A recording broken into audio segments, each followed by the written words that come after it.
Magia Exedra's gacha banner system can be confusing and overwhelming. Between the rate the banners have been launching and unclear descriptions, the pressure can ramp up really quick for players trying to figure out just where to pull, especially for those that are free to play. Earlier this month, Magia Exedra put out a very important notice regarding how fate weaves actually work and what the descriptions mean. So here's a quick breakdown to hopefully save you from wasting gems on banners that you don't need to spend on. The announcement starts off by clarifying that unless a fate weave is specifically labeled as exclusive, it will be added to the permanent rotation of units. That means we have official confirmation that every banner that has run so far is permanent.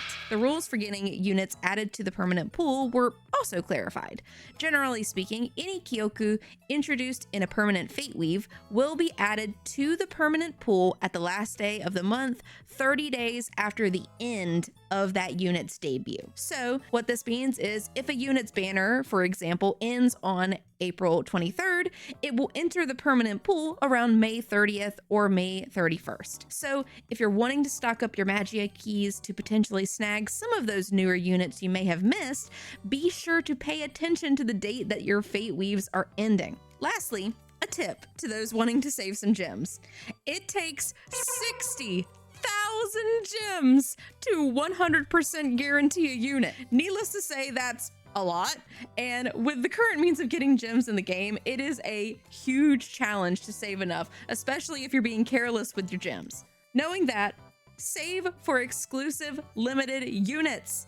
The game has been giving away 5-star keys, so most players should have a few 5 stars by now. You are going to be better off saving up to guarantee a powerful limited unit than you are hunting and pecking to maybe grab someone that's going to be permanently available and could pop out while you're pulling for that limited unit. The game also seems to already be running some type-specific banners, so it's likely that if you wait and save up long enough, you'll have lots of opportunities to get those girls that you like on a rerun. Since Magia Exedra is using an older gacha format that tends to be pretty stingy and overwhelming, just remember, abs. Always be saving. It makes you strong. You can always get a permanent unit later, and it isn't the end of the world if you miss them. Hoard those gems and become strong. Hope this cleared up some confusion about fate weaves for you and help you make some more informed decisions about how to save up for potential limited units like Madoka Magica, wink wink nudge nudge. If you have any questions, feel free to drop them in the comments and I'm happy to answer. And be sure to stay tuned for more Exedra and gacha game coverage. Bye bye!